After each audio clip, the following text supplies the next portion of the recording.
Hello and a very warm welcome back to Eurovision 365. It's great to have you here and thanks for being here. Come on in and make yourself at home.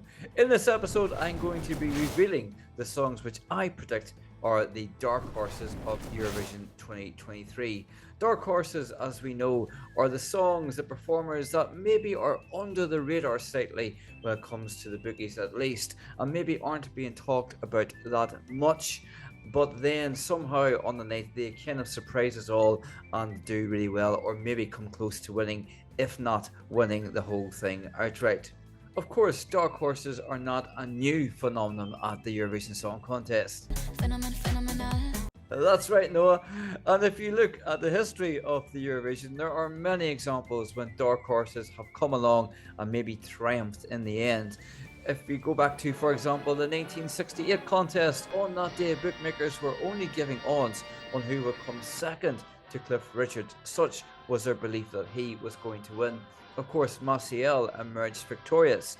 Then in 1985, the German entry was, of course, the favourite to win, and the Bobby Sox emerged triumphant. Then in 1990, no one really expected Toto to win, and of course he did with Insieme in 1992. And in a more recent example, the Olsen brothers weren't really expected to win in 2000, but they did.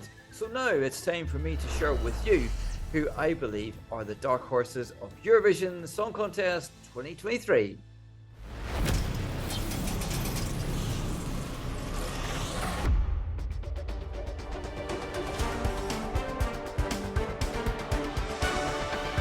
Made all their fellow citizens wake up super early for the release of their entry Promise, but I'm sure it was worth the early alarm call.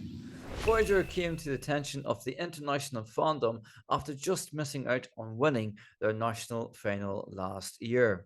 They were able to bypass Australia Decides this year when SBS scrapped the national final and internally selected them.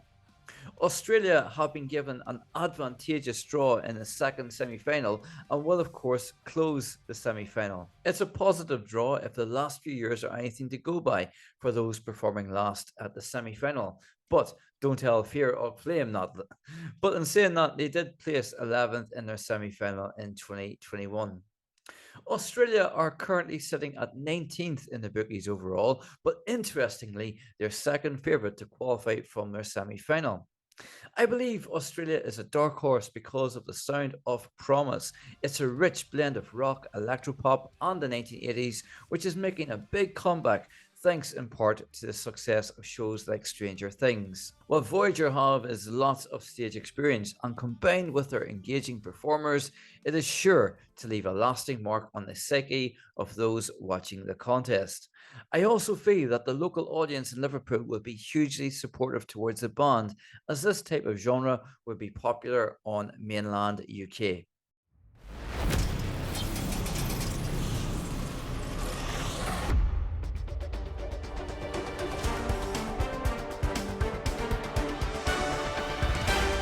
It was a close run thing, but Mimicat won the Portuguese national final and will of course perform I Carousel. Mimicat and Portugal is way down with the bookies in 27th place overall, which I think is very unfair. Similarly, the bookies have Mimicat just missing out on qualification from semi-final 1. There's no doubt it's a tough semi-final, but there are reasons that Mimicat and Portugal can be hopeful. And these are the reasons I think she and Portugal is a dark horse this year. Mimicat is a solid performer and delivers a song that is very different to anything else at the contest this year. The style of song is one that the audience in the arena and at home can join in with, i.e., clap along. Who doesn't love a clap along? Mimicat's personality shines through the entire performance. Her vocals are great, her voice sounds a little different in a good way, and she has an air of confidence when she sings.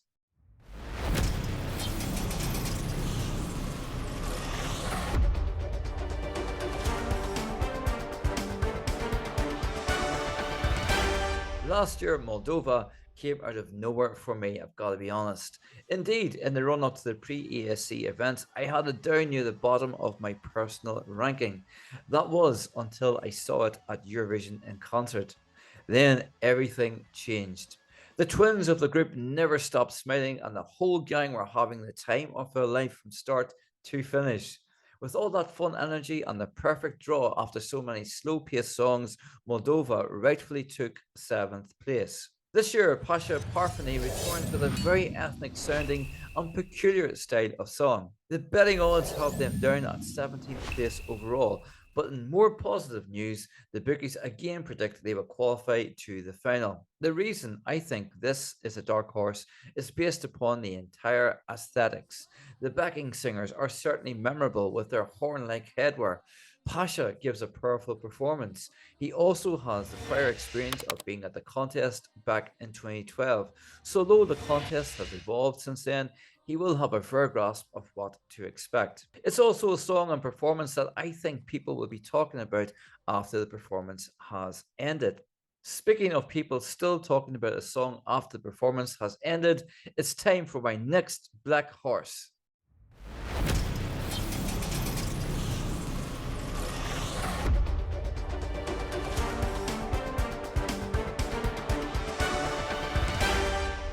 And it's Serbia, of course, with Luke Black.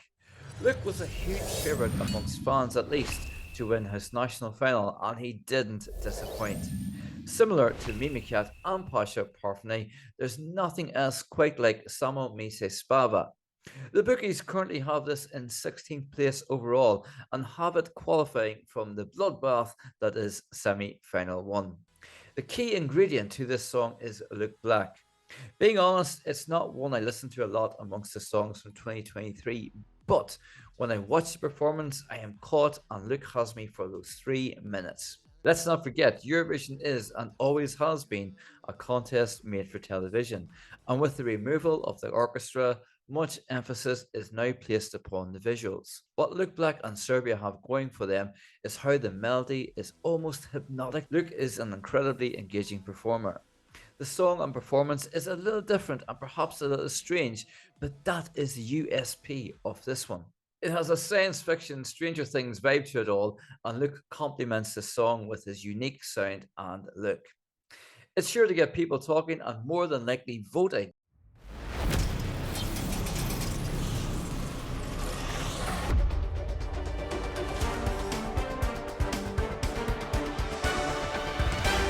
Watching through the variety of fan ranking videos, Joker Out are consistently amongst most fans' top 10 of the entries this year. So although the bookies have them to qualify from semi-final 2 with relative ease, Joker Out would be forgiven for feeling a little disappointed that they're 21st overall with the bookmakers at least.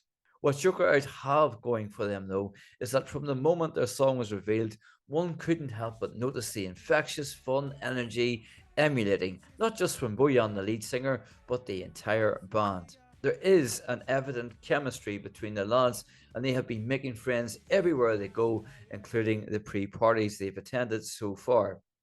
They look like they're having fun, and when a performer or group are noticeably having fun, we, the viewer, are also more likely to have fun with them. It's a kind of visceral experience that is shared amongst the audience. Bojan is a great singer. The lads look cool and groovy, and although it's not performed in English, I don't think it needs to be. I think the stage in Liverpool is perfect for this type of band, and I just know the locals are going to love them. And now it's time for my final dark horse this year.